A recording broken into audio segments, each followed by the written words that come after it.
Hi guys, Rita here. So before I get started today's video, check out my background. You like it? We're doing improvements. It's looking better. It's not so plain. We're getting there, but I like it. Okay, so the brand new month is September, and that means we're all going back to school, new classes, new people, new students, new friends, new everything, because it's school time again.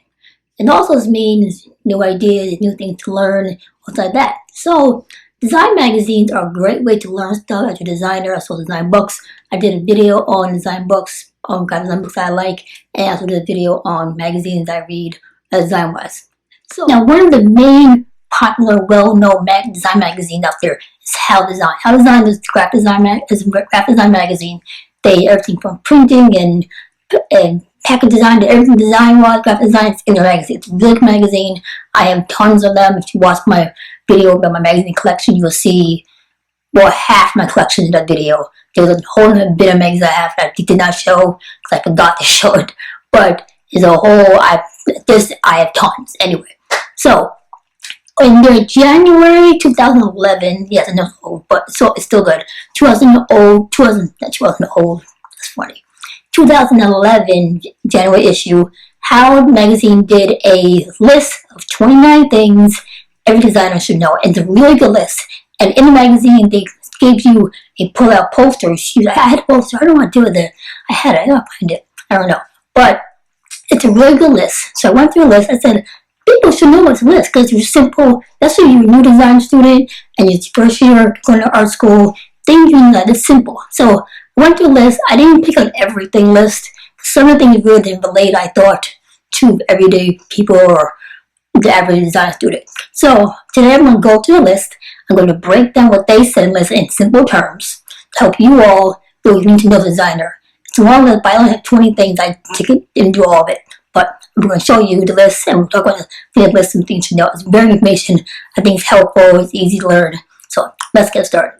Also, this list is not just for design students. If you're a regular, everyday designer, professional, this can help you as well. So not just for typical student.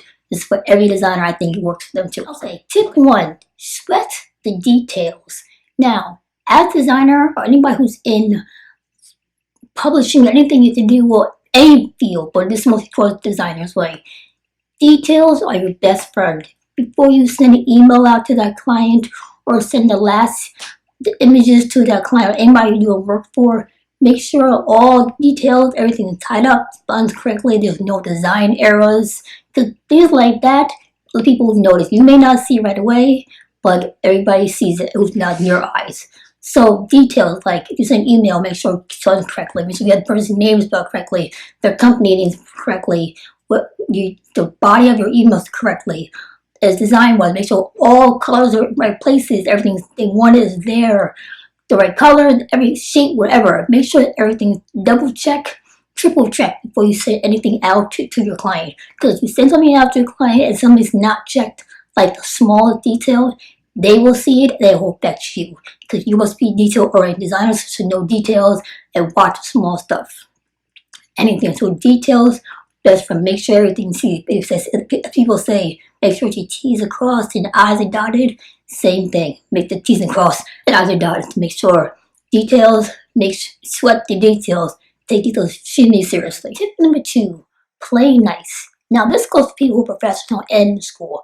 Most I think people in school, especially if you're young, you go to a new place or in a new area, meet new people, and eventually you want to end up working with them in a group. And sometimes people don't like working in groups because they feel like it's too pressuring. Who you're working with, they can be a terrible person, you can hate their guts, they can be a pain in the butt, you don't want to work with them. But you have to learn work with others as well, being professional. Because everybody working with in life in general is not going to be a team player and want to be your side and be nice to work with. They're going to be evil and have an attitude sometimes, and you have to know how to deal with attitude. Now that doesn't mean if they're evil, you be evil back to them. So if they're mean, let them be mean because that's how they are. You be the bigger person, be professional, and continue what you need to do on the professional, calm, polite level. You never know. Your attitude that is positive and professional may go off on them. They may change the way they are, be professional as well. So because everybody's not going to be nice. Trust me. I've met people who are not nice and to work with. You have to deal with them and learn to deal with them, get the job done. You're not there to please them. You're there to clean your client and finish the project. So play nice to people, do not mean. Don't be evil, be nice and professional. Okay, tip number 3 is to find your audience. Now, as designers, we are going to design for all types of people and all different backgrounds. So knowing who your audience is very important. Figure out where they're from, what ages, demographic, gender, all that stuff. So you know how to design what you're designing for them. So the better you know your audience, the better your client will be happy and the better you can design better for them. That's those people who are in professional design companies. If you're in school, you're a student, sometimes some schools want students to design a whole marketing package or branding package, and that includes having a target audience, having a target client. So you have to figure out what your audience is, who your client is, so you can design for that person exactly. It's the same way but different level. You work with students and work with professional designers as well. So know your audience as much as you can and know your client as well as much as you can as well. The next step is be yourself. Now, this is very important. This misses a lot. Be yourself, designer. Don't try to copy someone else or be someone else. If it's someone you admire or how they do stuff, that's great. But don't try to be a copy of them exactly like them. Be your own self. Because being yourself is much better than trying to follow someone else. Especially when your clients, be yourself, they appreciate it because you're being original, you're being authentic, and that's most important than trying to act like somebody else. And if someone's work you like as well, you may feel a little jealousy, but don't forever. Please, there's always be someone better than you. There's always someone better than them. There's always someone better. There's no one's on. We're all different levels. We all learn things differently and learn things different times in all different ways. So comparing yourself to others and being jealous of it is not going to be a good designer. And that's not good for nobody, and no matter what field you are anywhere in life. So be yourself, be confident in your work, and know your work, and be proud of what you do, because you do it for a reason. You love doing it, it's your passion. So be proud of it. So be yourself. Next tip is learn to say no. This is some hard for people, because you have to know your gut. If you feel something that's not right, or you feel something that someone says wants you to do that's not right, it's okay to say no. Even if it's to a client, don't make it a big deal. Or don't say no all the time to clients. But if it doesn't feel right to you and you know in your gut it doesn't feel right, it's okay to say no. Learn to say and be okay saying it. Don't feel bad when you tell them no, they're going to be upset. They may be upset, but that's life. You got to say no to people sometimes. You can't be a yes man and accept everything people say to you and do it all the time because they said it, so it's right. No, you trust your own self or your own gut. You know yourself. So it doesn't feel right, say no. It's okay to say no. Like, it's okay. People will move on. You'll survive. But you have to know, you have to make sure what you do, you feel right about for your own self. So you feel happy about it. So say no, okay. Sometimes say no. Say no. Okay, the next tip is called collect and share. As designers, we should be able to help each other out. If I have something I think is good, I'll share other people. We should always be doing that. So as designers, we should do it as well. So let's say you found something, information that you thought was great, wonderful, share with someone else. You can never know, it can help someone else in their own career or their own life. Like this video. This video is kind of like a collect and share video. I discovered this list, it was great, and I'll have to share it. So I'm sure with you also, it can help you in your own design careers and your own lives as well. Let's see, students. Collect and share information. Don't always hold stuff to yourself and I'm not sharing nobody, it's my stuff. No. Share it to the world. Give it to others. You never know, it can impact someone's life on a huge way, bigger than it impacted your life. And bigger it impacted someone bigger, that's always good. So share information. Okay, the next tip is build your book, your portfolio. Now, your portfolio should always be up to date, no matter what. If you did stuff 3 months ago, keep doing it. No matter what it is, keep on your book. It never gets ended. There's no end to your portfolio book. It keeps growing and growing and growing. As long as you're a designer, it should keep growing and growing and growing. Keep adding to new art. Everything you do, if you have no client work, add it to it all the time. Continue like a never-ending book. It keeps going and going and going. So always keep your book updated. Build your book. Keep on building. Okay, the next tip I think is really important.